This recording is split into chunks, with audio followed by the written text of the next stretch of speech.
Hi guys, I hope mko poa kabisa. Karibuni sana katika channel yetu ya mapishi, na hii ni Mapishi Raha. Leo jikoni kwetu nitakwenda kufundisha jinsi ya kupika samaki mbichi wa baharini ambaye tunampika kwa njia ya kuchemsha. Kaa na mimi hatua kwa hatua tuende tukaona jinsi ambavyo tutapika samaki wetu. Hapo tumeanza kwa kukaanga kitunguu chetu, hicho ni kitunguu maji. Tutakaanga mpaka kitakapoiva. Then huku nitakuwa nimeshamwandaa samaki wangu na nimemchemsha.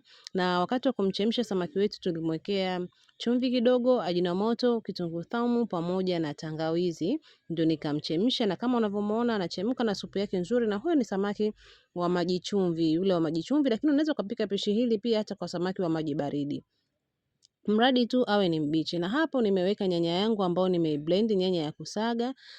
Utaikoroga vizuri na kuiacha iive mpaka pale itakapoenda kujikaanga kwenye mafuta kabisa. Na wakati inaendelea kuiva nitaongeza na viungo ambavyo nitapenda kupikia. Nimeweka chicken masala, binzari ya mchuzi pamoja na Maggi Star. Hivyo ndio viungo ambavyo nimetumia. Nitakuonyesha Maggi Star kwa wale ambao hawaifahamu, ni hii hapo kama inavyoonekana, ndio kiungo ambacho nitatumia pia kuweka. Then nitaongeza na hiyo saumu ya juu kidogo, kwa sababu napenda saumu iwe na testi isikike. Kwa hiyo nitaongeza saumu kidogo, then utakoroga mchuzi wako vizuri kabisa. Changanya viungo vyako vikaangike vizuri na uache nyanya yako iendelee kuiva vizuri.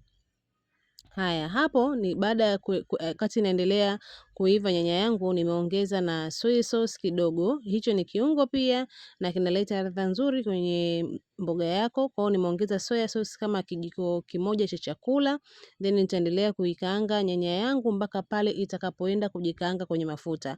Ama kwa lugha nyingine, mpaka itakapoiva kabisa. Naona kuonyesha hapo inajikaanga kwenye mafuta kabisa. Kumbuka awali ilikuwa ni hali ya maji maji, lakini hapo imeenda imejikanga kabisa kwenye mafuta. Baada ya kujikanga kwenye mafuta ama baada ya nyanya yetu kuiva, nitakwenda kuweka wale samaki wangu pamoja na supu yake. Kwa hiyo utamweka samaki wako na supu yake, changanya vizuri, changanya ili iende kuiva taratibu. Na ukitaka upike mboga yako chakula kiwe na testi na wale samaki ama mboga yote ambayo utakuwa unapika ya mchuzi, ukitaka kile sosi yako huu mchuzi uingie ladha vizuri kwenye mboga, hakikisha unaifunika kwa muda kidogo. Haya, kwa hiyo tutaacha mchuzi wetu uendelee kuiva taratibu. Utapunguza moto, utaacha iive taratibu kwa dakika 5 mpaka dakika 7. Ikizidi sana dakika 10, mchuzi wako utakuwa tayari. Kama unavyoona mboga yangu inatokota taratibu. Usiweke moto mkali, weka moto wa size alafu funika, itaiva taratibu. Hii inasaidia mboga yako ama kile kitu ambacho nakipika, aidha ni nyama ama ni kuku ama samaki kama hivi, kuingia vizuri vile viungo vyako na ule mchuzi, ukija kula unasikia ile testi vizuri. Haya, hapo ni baada ya chakula chetu kuwa tayari. Huo ndo mchuzi wetu ulikuwa umeshaiva tayari. Hiyo ni njia simple sana ya kupika mchuzi wako. Umeona jinsi ambavyo unaonekana, ni mchuzi ambao simple, sijaweka vitu vingi, sijaweka carrot, sijaweka hoho. Ni kitu ambacho simple sana. Tutasindikiza kidogo na maharage, then tutakuwa tuna wali. Hicho ndio kitu ambacho nilipenda kutumia.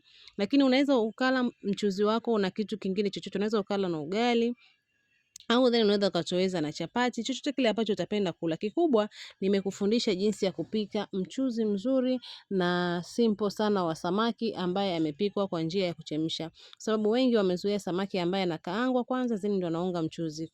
Kumbe unaweza kupika samaki wako vizuri wa kumchemsha, alafu ukamuunga vizuri na ukapata mchuzi mzuri na ni mtamu sana. Jamani, sisi tulienjoy chakula chetu kama unavyokiona, tulikula mchuzi wa samaki wa kuchemsha, tukala na maharage pamoja na wali. Mimi niseme nawapenda, karibuni sana.